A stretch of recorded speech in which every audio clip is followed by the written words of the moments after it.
Hello and welcome to Campaign Comrades, or should I say Konnichiwa, because I have discovered the USB stick with Hideo Kojima's consciousness on it. I have inserted it into the neural port behind my ear, and he is slowly taking over my brain. Did you get the new Gabe Newell Neuralink chip? Yeah. I did, and I've been Kojima'd. I've found his digital crypt that he has cleaved his own soul from his mortal flesh and installed it upon my own brain that is slowly taking me over and making me commit video game crimes. This was the plot of the Johnny Depp film Transcendence. How many people have seriously thought about stealing the Kojima engram since the news has been released? Yeah. There's How many heists you know Phil Spencer is sitting there like this is his magnum opus. If he can steal the Kojima engram. This story is really funny though. He was like, he got COVID and was like the first brush with mortality. Basically he's like, until that point he's like, I'm an invincible being of of digital code, and now I will make myself into Skynet. We were just talking about Terminator movies before recording. Yeah, Kojima just becomes the end times. Yeah, he has this USB stick filled with Kojima brand ideas. I'm sure that they're just like random video game ideas, like horror game that haunts you in real life. Yeah. Like dating sim with AI. What was the other game that you sent us that Kojima was like pitching? He had an idea for a game that like slowly deletes your abilities if you take too long to play it. The longer you haven't played, the more your actual character forgets their abilities. I would be fucked. I would be fucked.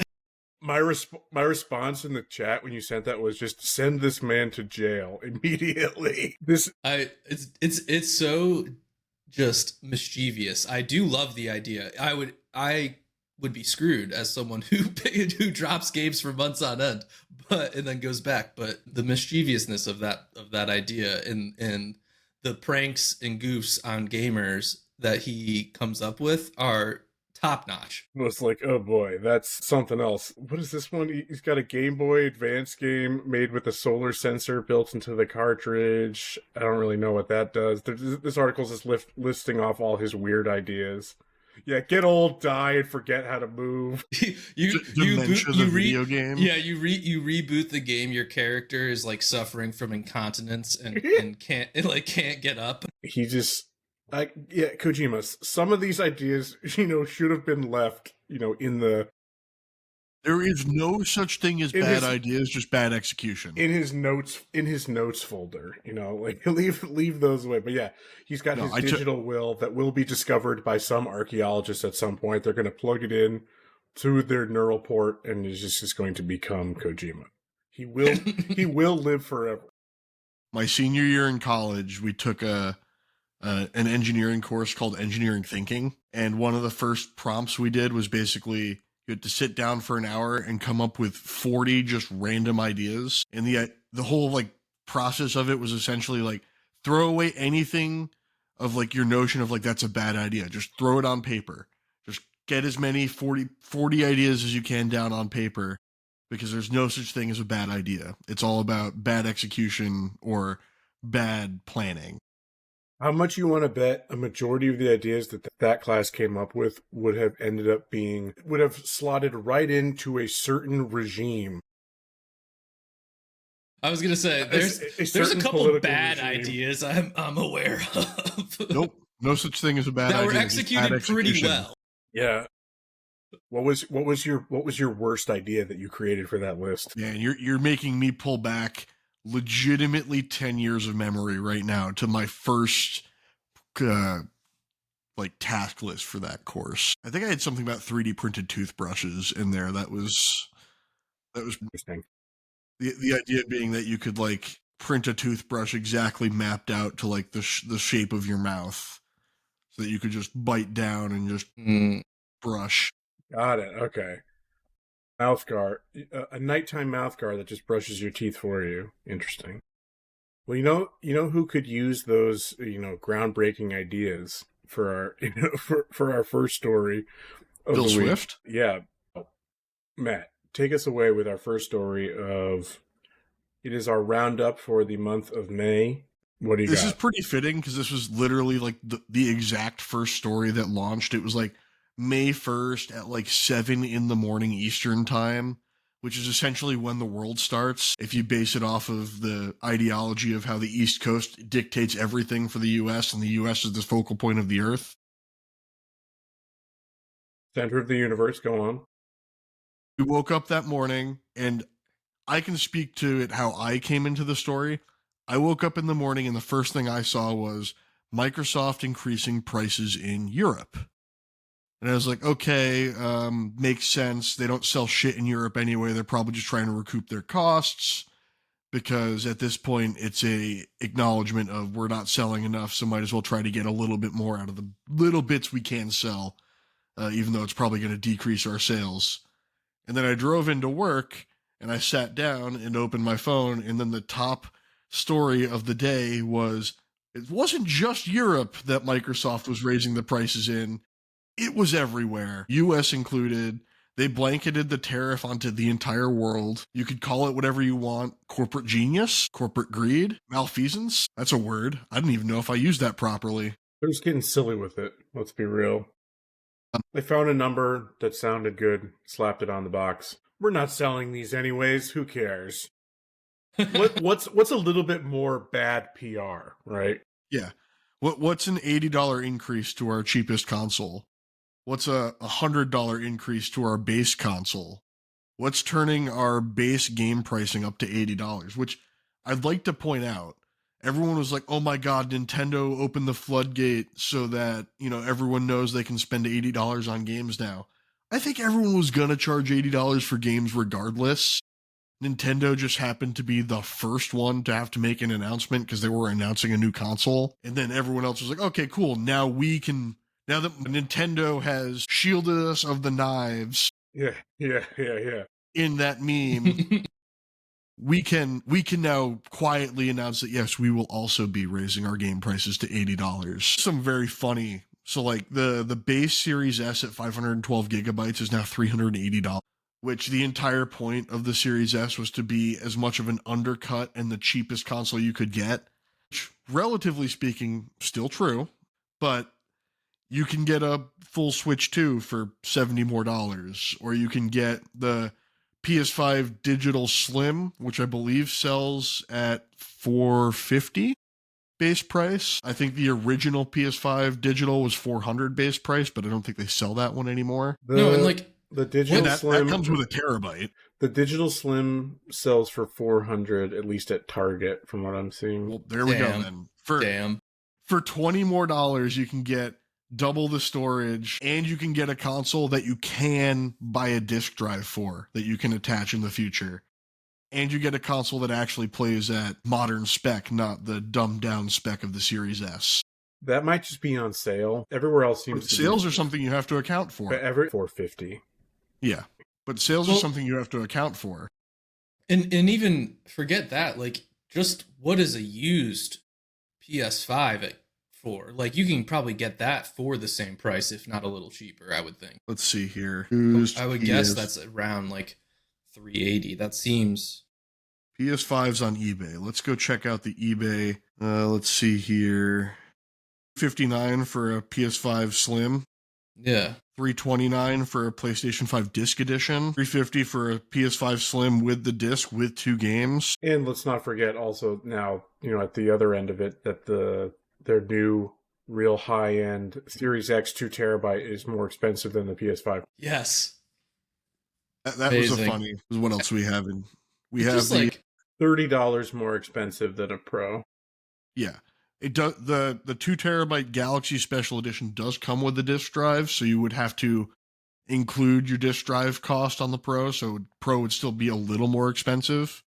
But you can also wait out and try to get your disc drive on a sale. Or you can get the Pro on a sale, because we've seen that as a thing that's popped up every now and then. Yeah, the Xbox Series X digital edition is $550. I remember being shocked when I saw these prices. So the question to me is really, when does Sony ultimately bump their consoles. So the interesting thing is Sony technically has in other regions. They've raised prices in a couple regions around the world.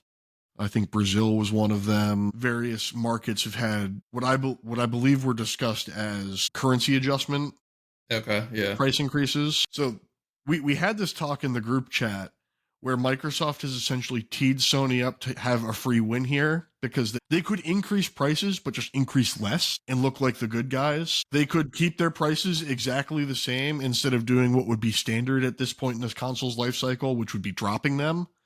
And they could look like the good guys. Which that sucks to be, that's where we're at, right? That I'm agreeing with that. incremental increases or stagnant prices makes you the good guy. That sucks. I hate it. For That's technology, the part about this that makes it interesting is that this point in the Xbox One's life cycle was when Microsoft was really pushing, like, you can get an Xbox One S with the Halo franchise for $160 on Black Friday. And that was their whole push to try to get as many consoles into hands as possible. And to see the flip of that now where it's like, no, we're increasing.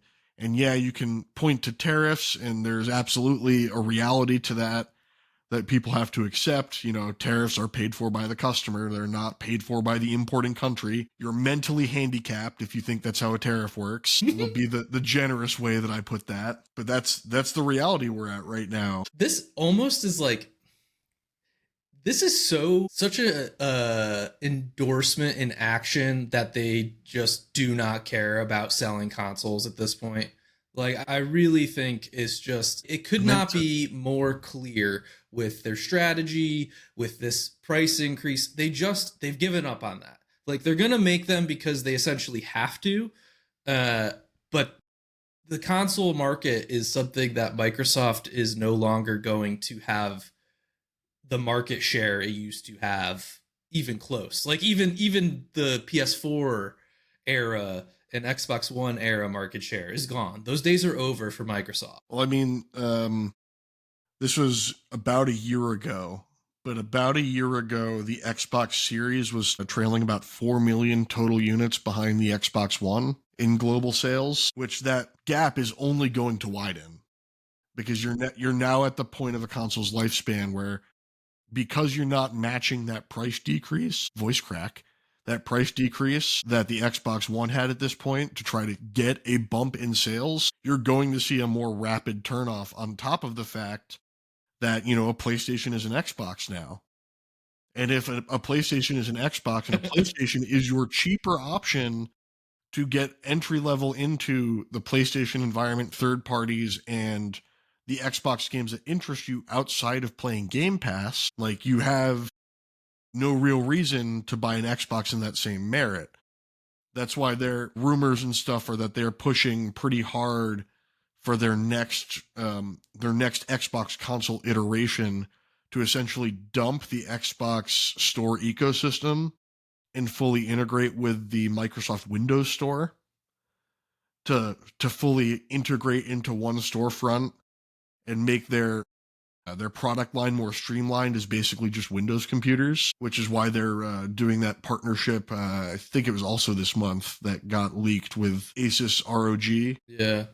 With their new ROG handhelds, which ugly as sin, in my opinion. They might be comfortable based on the way the controller grip is built, but ugly as sin based on first render and look at. But seems like they're trying to push their consumers more into the PC environment. There's continued rumors that they are running tests to integrate Steam into the Microsoft Store. Yeah, have Steam OS or something, or at least Steam Store on Xbox. Because they already do that with Epic. Which would be wild to then see the cross-pollination there of, like, playing a Sony game through Steam on your Xbox. Well, the interesting thing there being that Sony would have the option to prevent their games from being played on particular hardware. I don't know if will they be salty enough to do that? That would be funny. And correct me if I'm wrong, but wasn't it also confirmed this month or reported on that Xbox has explicitly said that exclusives are going to be very few and in specific situations going forward, as opposed to more of a. I don't know. In my opinion, those claims mean nothing.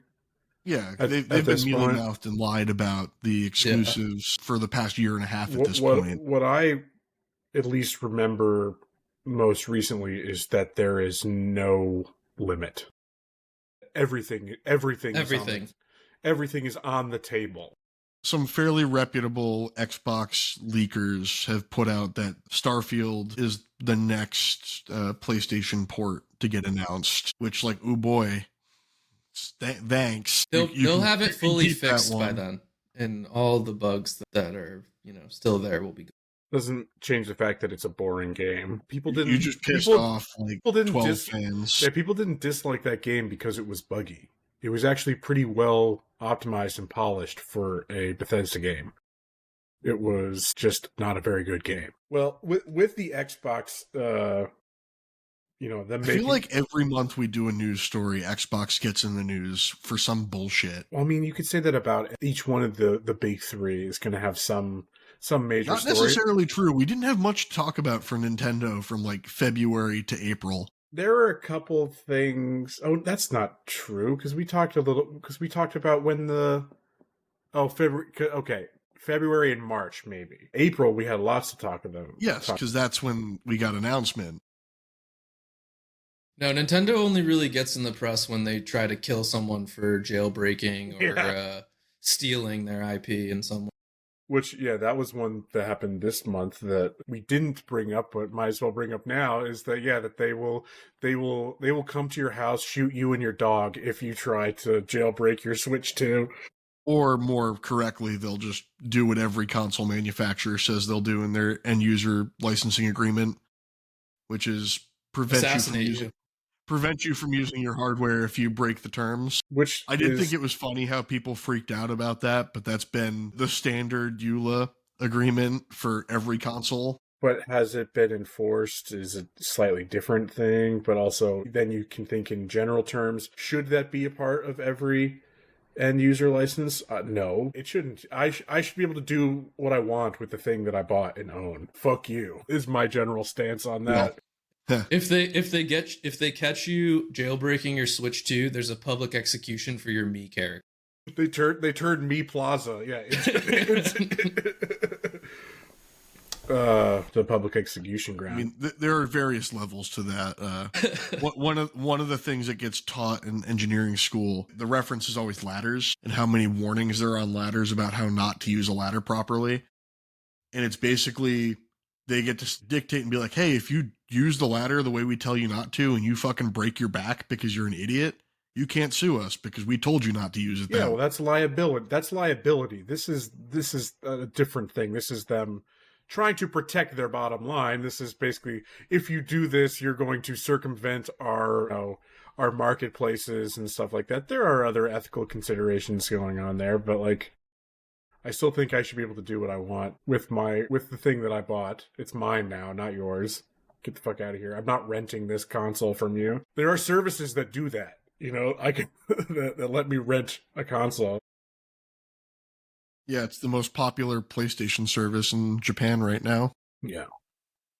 So I was going to say that it was back to Andrew's point about just Xbox and Microsoft being like throwing in the towel of, even considering being in the console market and all the PR kind of bullshit that goes along with it. They at least had the good sense to be like, kind of, again, it's mealy-mouthed corporate bullshit, but like to appear as if, they are empathetic to the downstream effect of these decisions, like that we understand that these changes are challenging type of thing, like that they are the we see you, we hear you, you're valid type of shit, like this is just how we gotta be. They at least hold the disdain for their consumers. They hold that behind closed doors, which cannot be said for certain people in the industry. And I just have to throw this in here. It's not a main story or whatever, but can we get a fuck you in the chat to Randy Bitchford, calling, all his true fans, broke boys, Go out. Go, I mean, You said show hole if you have to buy this game. Yeah. Basically, not some bad advice. Go out and get a job to afford our next. It was funny that he would say that about Borderlands, which as a franchise has been rapidly on the decline, and its fan base is probably small enough where that's a much more pointed direct. Where Nintendo didn't even have to say that. They were just like, yeah, this is what Mario Kart World costs. You're going to buy it. That's what it's worth. We know you're going to buy it. Borderlands 3 was like, controversial game. And then the Borderlands movie was a cinematic masterpiece. So, yeah, this is not a done deal for them, right? So to be willing to piss off your fans like that, I kind of appreciate the gumption. He rolled it in back one recently. way. No, he did. But do I read for you how cringe this whole? Yes. It's so bad. It was so bad. I don't have the context of. I don't know who Handsome Jack is. I don't play these games. He's the main antagonist of Borderlands 1. But like I think it's 2. This whole it's Borderlands 2, yeah.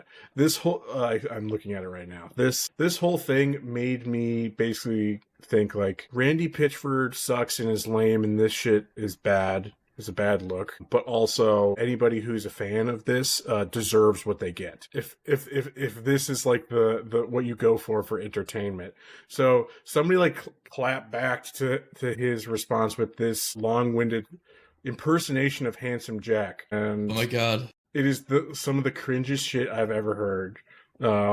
It says, "Boo-hoo, $80 for Borderlands 4. Let me break out the world's tiniest violin, crafted from iridium and oiled with the tears of whiny vault hunters. Listen, Cupcake, you're not buying a game. You're investing in a premium, galaxy-shattering experience, personally engineered to blast your sad little dopamine receptors into orbit. You think quality loot and chaotic mayhem just code itself? You want guns that sprout legs, sing sea shanties, and explode into loot goblins without paying top dollar? Grow up.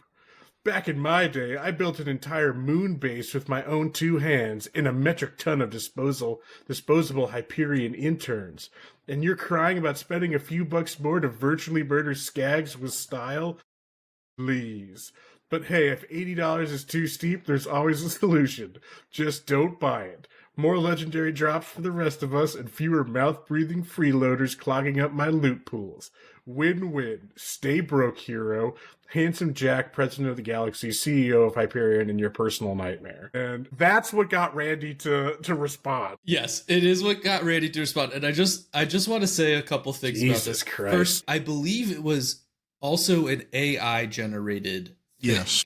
Like, I don't think someone wrote that script. No, it was AI. Jack GPT was the... Yeah. So, it's Randy responded saying he found it hilarious, which to me just was a perfect little bow, because that is actually something, like, it does sound like it comes right from Borderlands, and it's horrendous. It is just such an own that they had this AI chatbot spit out this absolute drivel. And honestly, you could probably stick that in a Borderlands cutscene and ask someone if it was real or not, and they would not be able to tell you, because that is what the dialogue is like. It is that cringy. It is hilarious. And he says, "Thanks for the funniest thing I'm going to read today." Yeah, the funniest thing I'm going to read today. All right. Jesus Christ. All right, buddy. Yeah.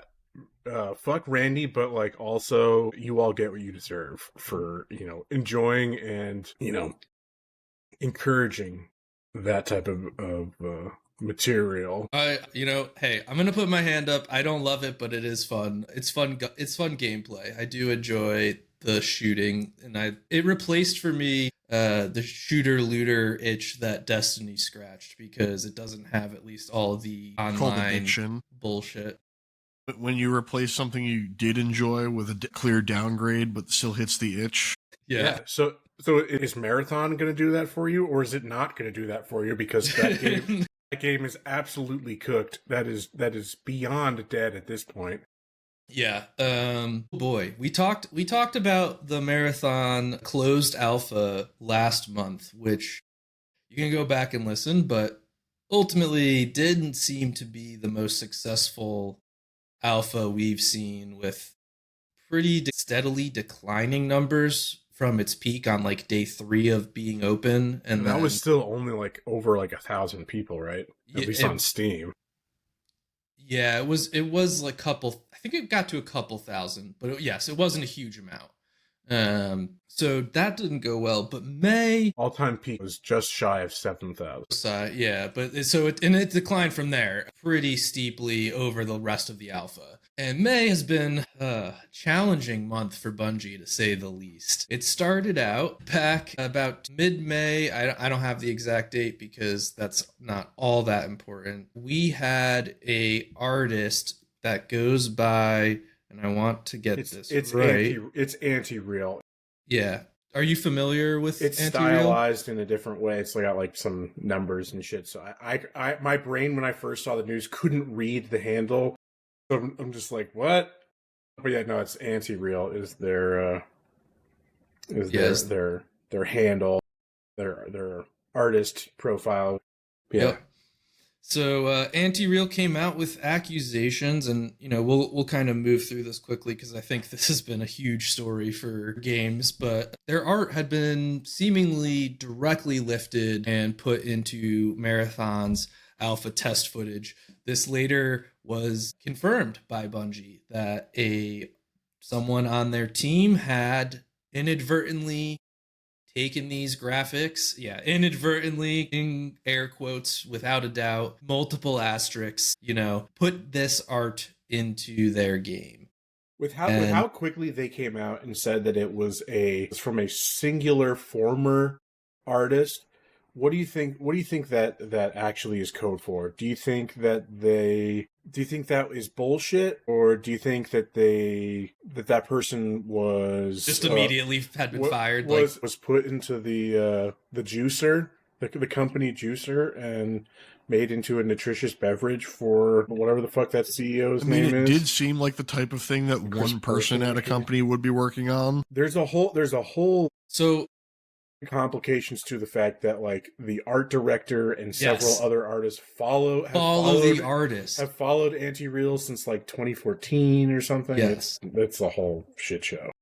Yeah, so that's the part of it that honestly made, initially I thought probably true that it was this one person, and yes, they had just been liquidated, and that's why they were so quick to announce it. But then once I saw that the head of their it was the head of their art development, right? Yes, the art lead, yeah.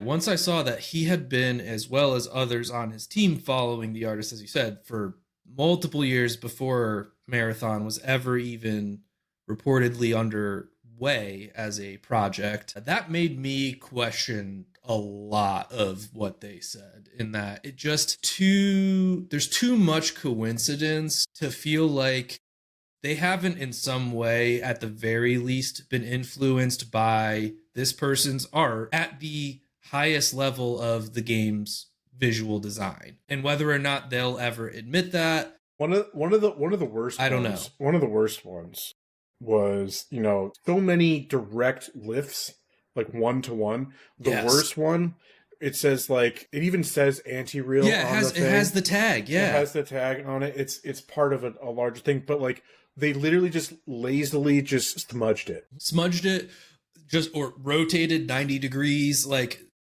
it's just crazy how directly they stole this person's art. And Bungie's announced that they are going to do a full audit that is underway. This all got announced revealed days before they were set to do another live stream with more gameplay. That live stream turned into a very awkward statement time about this art theft and what Bungie's doing. Stealing art will make me God. Yeah, and they had to scrap using all the visuals for this audit that is supposedly underway. And then now further news this week is pointing to a complete canceling and scrapping of Marathon's marketing and pre-order plans, including the open beta and public playtests. That comes as well with reporting from Paul Tassi inside Bungie that the morale has been greatly negatively impacted. Here's my thing, right? I feel like you see story after story that morale at Bungie has never been lower. It's like, yet they always seem to find a way to go even further down. Yeah. Like over the past like 6 months to a year, it's like I cannot even like remember how many stories I've seen that Bungie at an all-time, Bungie morale at an all-time low. It's like, yeah, but like they have yet to hit rock bottom. Apparently not. This might be rock bottom, because ultimately these changes to their plans, lots of people felt this game needed to be delayed just based on the alpha alone. Before this revelation. Before, just based on the alpha alone. And now it's a near certainty that this game has to be delayed at a minimum. But because let's get into the. I mean, it's a bit unfortunate that we don't have our legal scholar in resident here, because let's understand how large of an issue this is. That obviously you mentioned their live stream, they couldn't show any footage because there was the basically the understood knowledge that it would have had copyrighted material in it, that the use of anti-reals art permeates the visual design so greatly that it will take so much time to remove it that it's just, I don't think, physically possible for them to like hit any type of set release date this year. Let alone they have to take into the consideration, is the amount of money it will take to do that worth it in the long run? Is the game worth it? Is Sony considering how much more money they'd have to put in to not even salvage it, to get it back to a legally acceptable state? Yeah, I honestly don't see how this doesn't ultimately end in Marathon being scrapped. I really struggle to see how Sony can convince themselves that investing what is going to be a significant amount of money to, as you said, even allow this to be released, how they can think that's worth it with the negative press, the negative goodwill that this property now has. This game's tainted. Like it is fully, unfortunately for the people who weren't stealing work, this game is now wholly tainted by this idea that they've used stolen art. No one knows how much of it has been stolen. Like, who knows if they'll ever actually, they won't, because they don't want to open themselves up to further lawsuit, but it opens the question, what else might have been lifted from other artists? Well, let's not forget that this is like the fourth instance of acknowledged art theft in the studio's history. Yes, that too. Destiny has had several issues with lifting gun designs, lifting skin designs. They used fan animations in a trailer, in a cutscene without acknowledgement, and ended up having to compensate the artist after the fact. This just speaks to at best case scenario, if there is not kind of this universal top down kind of malicious exploitation and extraction, that's not like the MO of like, go out and find your favorite artist and steal their shit for as cheap as possible. If that's not the case, that management is just so incompetent to let this is like the biggest the biggest thing with how much this art permeates the design kind of philosophy of the game's visual design. It proves that if the managers didn't know it was happening, they should still be fired because they are bad at their jobs. That's the whole thing. And in a just world, anybody managerial level who is, had any responsibility in terms of oversight for this art should be liquidated and, never allowed in the industry again. And yeah, the project should be scrapped, and yeah, maybe the employees are folded into other other studios. That those who, didn't have a say in this work being stolen, and who've just been, doing their jobs as best as they can, they don't deserve to, see their effort just cratered like this because of either the outright maliciousness or incompetence of management. And I don't know that Bungie itself as a studio is salvageable from this, but like the other people don't deserve just to get fucked over for it. And I guess the best we can hope for now is that they just get absorbed into other studios. My thinking is maybe what they do is that they quote unquote delay it. They delay the game to be kind of try to pull back all the PR nightmare that they've unleashed and quietly cancel it later at a later date. Is that they basically, whatever happens to the studio is another story, but that they outwardly, publicly delay it, but internally they cancel it, so don't spend any more money on it, but like that becomes a more kind of quiet thing. I think that's most likely because they got to try to save face in some manner, and their instinct is to not take responsibility and to do an outright cancellation and to be like, we are. I don't think Sony can afford to publicly to have another meltdown on the level of Concord, right? In terms of and particularly studio, the pedigree of Bungie, the money that they spent on acquiring Bungie. It kind of, I think for them, they feel like it has to happen behind the scenes. That I'm rambling, but no, I think you're right. I think I don't see how a delay is like they have to delay this. This is going to be delayed in some form or another without question. This game cannot and will not be released when it was expected to be. And I think you're right that Sony is absolutely invested in trying to control the narrative a little bit back to their end, which is why I'm a little bit surprised they haven't directly fired any of Bungie's management yet. We haven't seen those types of changes, which I find a little surprising because I think that actually helps you have a little bit more positive response and being like, not only was it one person, but Ben, to your point, they're either involved directly or they're so incompetent as to not notice direct thievery of art just like being one of their main sources of visual language in the game. Either way, they need to be gone. And so I am a little bit hesitant and concerned that they've not done that yet. But I do think, ultimately, Sony and Bungie are going to want to keep this as wrapped up as they can internally, at least for the time being. I don't think that they can do that at the moment just because of the nature of the buyout deal that they don't fully have. Right.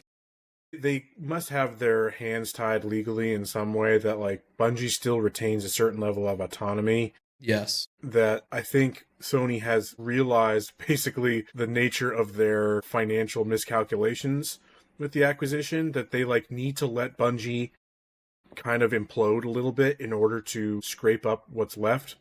That was always known about the deal, right? Is that if they didn't meet certain financial goals, then they get to absorb them.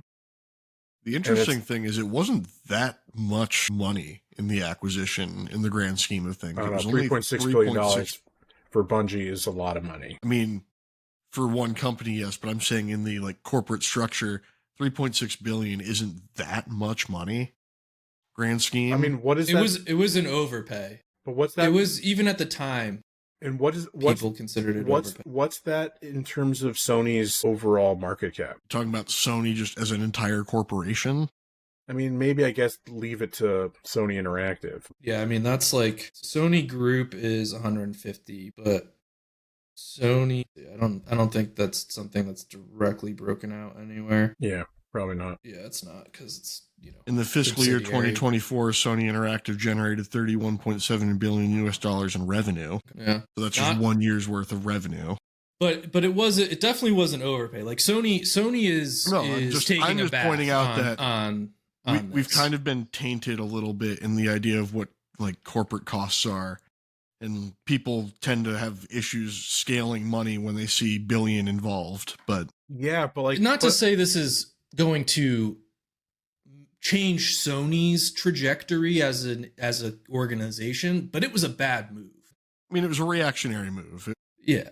It was tick for tat when Microsoft purchased Activision. With how fast they, I don't feel the need I don't feel the same drive that everybody does to constantly bring up Concord into every conversation, but it is somewhat relevant, more than somewhat, I'd say, in this situation, in that with how quickly they pulled the trigger on that, and it was a similar situation of, buying a studio, investing, but in that case, it was $400 million, which, and that was, far too much, and kind of triggered that cascading effect where, we're at considerably different orders of magnitude when it comes to Bungie.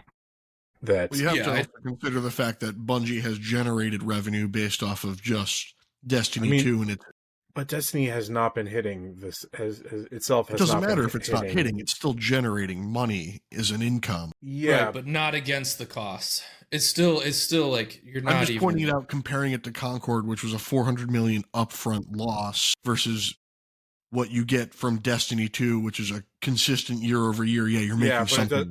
But even that is not going to hit. It's the difference between millions and billions is conceptually way bigger than people would think. So, $1 billion is a number that we think we understand, but we don't. It's, an excessive amount of money. I mean, ultimately, my point basically being, if they were upset with the amount of money that was lost on Concord, they are infinitely more upset with the money being lost at Bungie. Even with profits coming in, it still doesn't close the gap. That's the point. It's like, if they were upset with Concord, they are absolutely still going to be upset with Marathon and Bungie. And the other thing, Ben, I hope you are right that it ultimately means that Bungie is absorbed into their other studios, and the people working on Marathon, I hope that they are able to keep their jobs, because honestly, if you're someone who's been working on this for 4 years and you weren't stealing art, your resume is still tainted. Like, you're going to have to answer some of those questions if you're looking for a job somewhere else and immediately after this. It sucks for those individuals. Not if you're another Sony executive of a live service game studio, Jade Raymond, who my first story of the month, who is one of the most interesting figures in modern game development, who has not put out a game in close to 10 years, yet is consistently moving from cursed studio or organization or whatever to another, and has now left her studio of this was Haven. Yeah, Haven Studios, which she founded, producing the game, the one of the other live service projects Sony has announced in Fair Games, which now, RIP, no longer has the $sign at the end. It's no longer Fair Games with the $sign. They remarketed that. But yeah, she's gone, and it was supposedly after a not so good playtest happened of that game. And this is another thing, a studio that was purchased by Sony for nowhere near the same amount as Bungie, but I don't think that game's going to come out ever. Nope. I really hope that they are just learning their lessons and are like, oh, we just need to fucking just, take this thing out back and shoot it in the back of the head. Put it to sleep. But yeah, Jade Raymond is she gets hate because she's a woman in gaming. The usual suspects come out to be like, the biggest grifter in all of gaming. It's like, I don't think you knew who this woman was before this news came out. She is one of the original producers of Assassin's Creed. Folks, be paying attention for our game episode on that one in about a week. But like, the last game she put out as an actual managing director was Far Cry 4. And that was over 10 years ago. She was an executive producer for The Mighty Quest for Epic Loot. I don't know what the fuck that was. And she was just a general manager. I don't know exactly what that role was over Battlefront 2. That's the last thing that she has a credit on. She was, senior vice president, group general manager at EA. Because in between leaving and Battlefront, she was like the head of Stadia games development, which we all know how that ended up. And then went and opened Haven Studios in 2021. Was acquired by Sony just over a year later. Air Games was like shown off at like Sony State of Play like 2 years ago, right? At this point, a year or two ago. I don't think it was last year. I think it was 2023. I like really hadn't seen anything or heard anything else about it since. And then Jason Schreier reports earlier this month that she has left the company, and the announcement didn't come, with the new. It had to trickle out afterwards that this happened after a, let's just say, not so stellar playtest happened.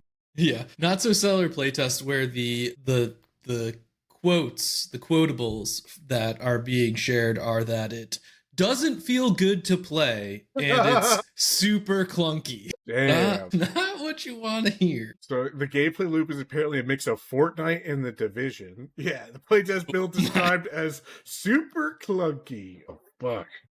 Jesus Christ. It's not telling me yet when its original debut was. There's been no gameplay. 2023. Okay, I was correct. Oh boy. A hybrid of Fortnite and The Division. Hey. I don't know. I think the Sharks are circling, and that this is gonna again get a quiet. I mean, this one could be easy for them because it's like just not talk about it. We haven't seen anything about it. This bit of news was the most we've seen or heard of it, in years. So they can just be like, let things quiet down again, and we'll quietly shut that down. 18 months from now, there'll be a story about how Raven is no longer a student. Haven, you mean? Yeah, Raven. Yeah, Haven, not.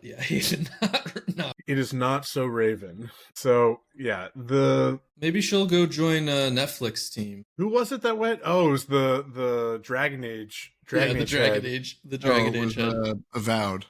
Oh, yes, no, Avowed. Yeah, Avowed. Well, you're right. Okay, no, where did the Dragon Age lady she did go somewhere else. I forget where that is, but I was confusing the two. But you're right. The Dragon Age news you were thinking of was the thing I sent last night. Yeah.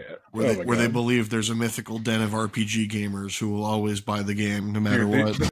They live in the nerd cave, and we don't need to market to them. We don't need to build a game for them. They are sickos. The open disdain that they show for their core player base, astounding. So funny. That's so good, dude. I wonder why the game didn't sell well. Dude, it didn't sell well. Liberalism, just the democratic thinking of we don't need to cater to them. We got their voters. It's just the same thing. They're locked in for life. Yeah.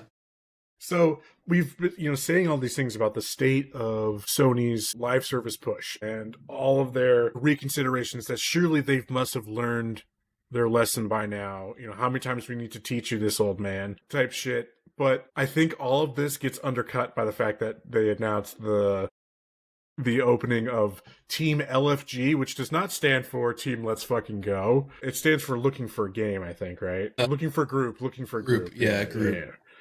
Yeah. Because this is a new multiplayer live service studio. This was the former Bungie incubator team that got spun off in the last grouping of Bungie drama with layoffs and all that. That group got spun off into its own studio, and they learned nothing. Sony and Herman Holst have learned nothing. Yeah, because let's not forget. So this blog post on the PlayStation blog, written by Herman himself. Let's not forget that Concord was his baby. He was the one who, like I said, was greenlit and was was Right. all on board for Concord. So as much as like we like to lay the 12 live service games at the feet of Jim Ryan, you know, his successor has been right on board. You know, that these ghouls all are chasing the live service cash cow. They're still here to do it. They will be ruthless. They will waste the money and go out and execute whoever you know, doesn't meet the high bar that These are the people. These are the guys that need a little disdain for the consumer and understand that they are little piggies who will never leave their Fortnites and their Roblox. It is an incapturable audience. They are captured and will remain so. Treat them as such. And you have to assume at a certain point that they'll age out. Well, they're not going to age Hasn't out happened yet. Yeah, and they're not going to age out to a new game. They're just like going to stop playing. No, that's what I was pointing out, was that you would assume at some point that you're going to turn 40 and be like, should I really be playing Fortnite anymore? It's been 20 years. However, players are like, I think Fortnite is becoming like almost like a Pokemon-esque type of thing where the group that's not a good thing. No, but it's like the group that got captured by it will continue with it. That it will still be marketed to kids, to babies, all that things. But no, they don't abandon. They're going to be showing up to stores when V-Bucks physical drops are happening and buy them out in an angry mob. Yeah, I don't actually think that they will age out. We do see evidence that people age out of Roblox. Yeah. Well, yeah, because Roblox, once you're out of the minor group, you can't be. They don't want to groom anymore. you. Yeah. Yeah. They stop marketing to you to try to traffic you. Yeah, shit. Fuck. Well, you're right though. That's why they put Darth Vader in Fortnite to yell slurs at you. That's for their audience. Yeah. That's for the you know, the millennial Nazi. You know. Well, you said it's like going to be like Pokemon. I mean, Pokemon just recently announced that they 9 million more copies sold in the last year, 489 million copies sold lifetime. Like, no, that I don't think people are. That is a certain kind of epochal defining thing. That we can make fun of it because our current member isn't here. But there are plenty of, you know, 40-year-olds who play Fortnite. You know, it appeals to the casual person who does not consider themselves a gamer, right? You know, to them Fortnite is like not a game. You know, they don't consider it a video game. It's not nerdy. The lifestyle. It's not nerdy to play you know, it's not weird and whatever to play Fortnite. It's pop culture. Because you're getting slimed by you're getting slimed by Darth Vader, you know. So like, it's pop culture. I get to go in and have a dance party with my group, you know, as Sabrina Carpenter, you know. It's not. I just lump it all together where there's got to come a point in your life where it's got to be embarrassing to be like, I'm playing Minecraft at 50 years old. I'm playing Fortnite at 62 years old. Not allowed to retire because retirement age was just pushed up to 120. They invented a drug that lets me live longer. Only the sicko billionaire who is, you know, trying to de-age himself, only he can retire. Yeah. What's his name? What's that guy's name? Brian Thompson, I think. Or is it Johnson or something? Brian Johnson. You're talking about the one who's been doing blood transfusions with his son? The one who measures his son's erection. Measures his son's dick. Yeah, it's Brian Johnson. I just can't wait for him to, like, he's not making it to 60. There's no chance. There's just no chance. We won't know because when he dies, they'll just replace him with the clone that they keep ready. Yeah. That's his son is actually just his It's his Boba to Jango Fett. Only if Django had harder and more intense erections than Boba. Okay, let's get back to video games, folks. We had a couple other like little things to fill out time, but of course I forget what they were because I didn't pull them up. We talked about we did basically talk about them all. We talked about Kojima's digital tomb. Like he's gonna be like a modern day pharaoh. He's He's going to take like his co-directors. He's going to steal their souls as well. All the people that he scanned in the soul-sucking machine are also going to be entombed with him into the USB stick. We talked about Randy, but yeah, the Fortnite Darth Vader. Man, You played it off for laughs, but they're getting sued by SAG-AFTRA over that.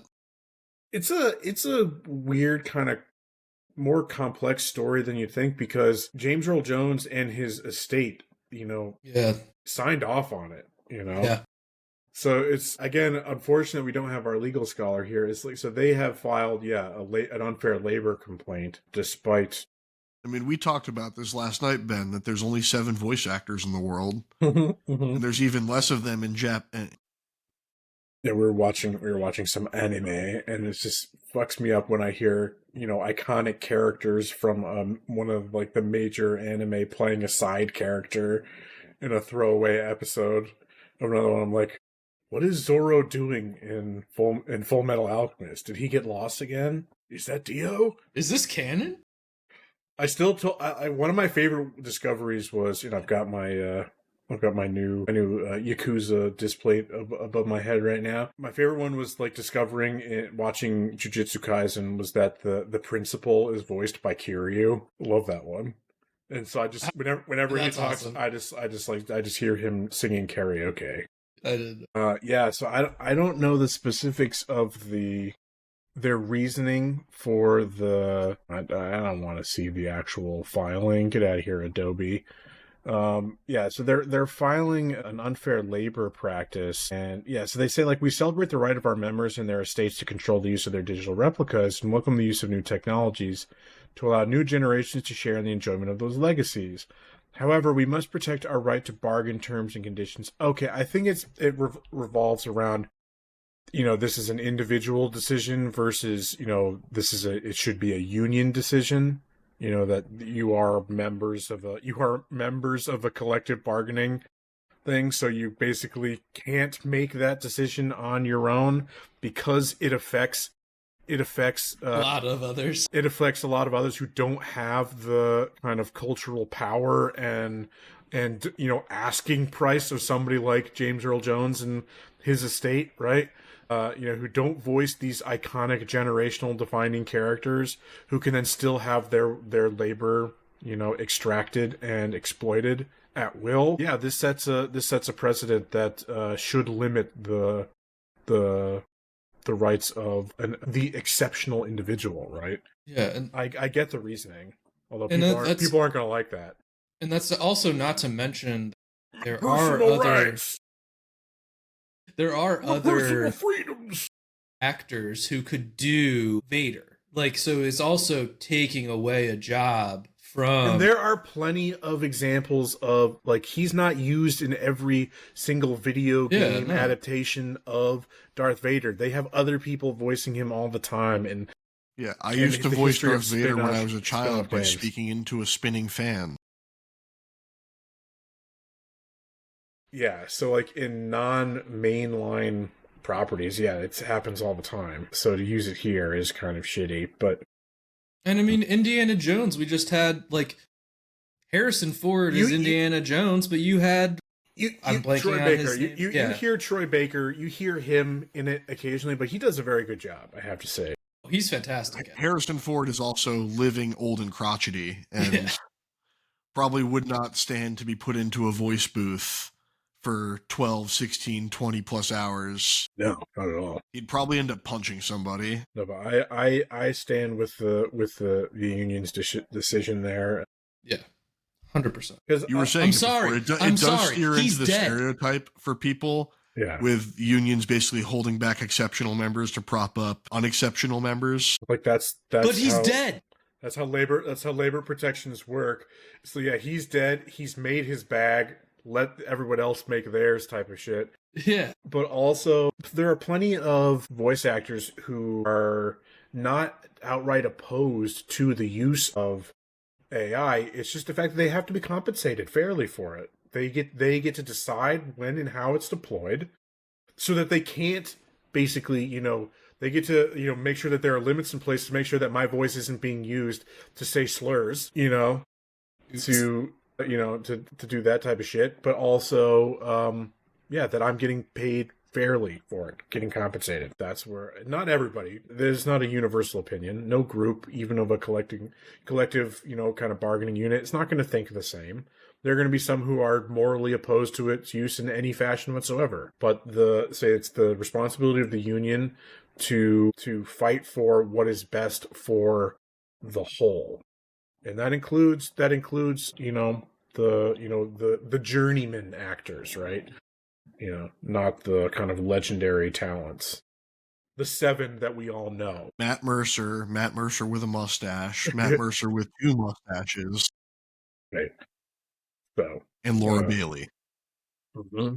I think I stand with the union there. All right, I think that'll do it for us today, folks. Boys, thanks so much. We will be back with another news episode eventually at the end of it'll cover the exact same topics. I mean, because there's a strong likelihood that we get the news that that Marathon gets gone, gets theoretically, June should be a different month because we should be getting showcases and... Oh, yeah, we got Summer Games Fest. We've got Switch 2 releasing. We've got...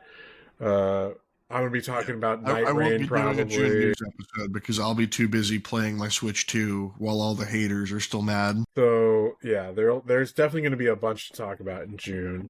Yeah, me and Ben are going to be spamming the group chat with how we're playing Mario Kart and how Andrew is missing out. Although I've seen stuff about analysts saying now that there is a good chance that,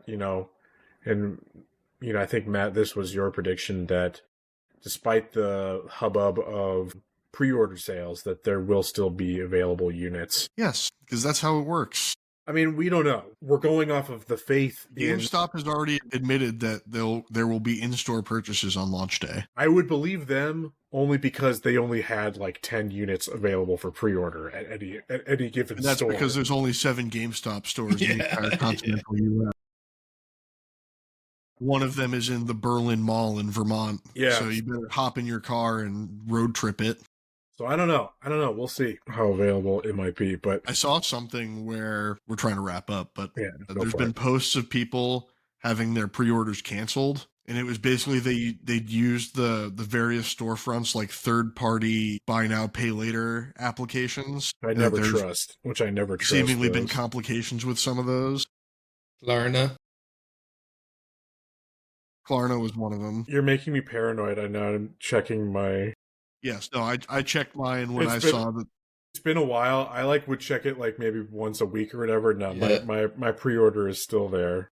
Too many people didn't repay their burrito loan, so Klarna doesn't have enough money to pay Nintendo for your Switch 2. So that still makes me sad that there's like a large number of people who are using buy now, pay later on like delivery food. All right. Like we're gonna spin off Campaign Comrades into a cooking channel, and I'm gonna show people how to like feed themselves on $80 a week. Eat good on a budget. Yeah, but so next week we'll be back with Mike's episode, his quarterly pick of Ghost of Tsushima. Yeah, the good Japanese Assassin's Creed game, Ghost of Tsushima. Or the slightly less good Rise of the Ronin, or the even slightly less good. Matt was talking about how hasn't played has historically played Assassin's Creed games, so has plenty to talk about, but has not played something new for the podcast. So except you will be able to talk about how good Ghost of Tsushima is and how it's a better Assassin's Creed and Ubisoft formula game. So in a way, you have done the preparation, the necessary preparation. That was the joke back at the end of the PS4, start of the PS5 gen, was that Sony was doing Ubisoft open worlds better than Ubisoft was at that point. Between Horizon, Ghost, Spider-Man, Mr. Spiderman. Yeah, so be on the lookout for that coming to your airwaves sometime next week. Till then, you can follow us on all the social medias except for Twitter. We still got there. Yeah, but Twitter it doesn't work. It doesn't work. Yeah. Did you see that Elon said he's going back to 24/7 sleeping in conference rooms to get Twitter back up and running again? Apparently, at the time of recording, half of yesterday's tweets were sent from December 31st, either 1969 or 2069. Because of that, they wouldn't display. You could just see the Twitter name. The interesting thing being that that was a data center fire, and there was some link to there was some link to people who were laid off as part of a unnecessary. Yeah. Well, yeah, you can follow us on all the social media sites that are still functioning. Follow us on Reddit if you can find me. And Matt and I will probably have a reaction video for maybe doing some unboxing of the Switch 2 when it comes out, and our general thoughts on playing some games on it. So that will be probably coming out relatively early next month. And yeah, stay tuned for probably doing some more slight changes to the content lineup here in the podcast. We're becoming a Terminator podcast. Yeah, so stay tuned for that. We're going to talk about Terminator Salvation and how Christian Bale is the greatest addition to the Terminator franchise. I mean, he elevates any project he's in, right? All right, folks. We will see you next time. Bye-bye. Hey.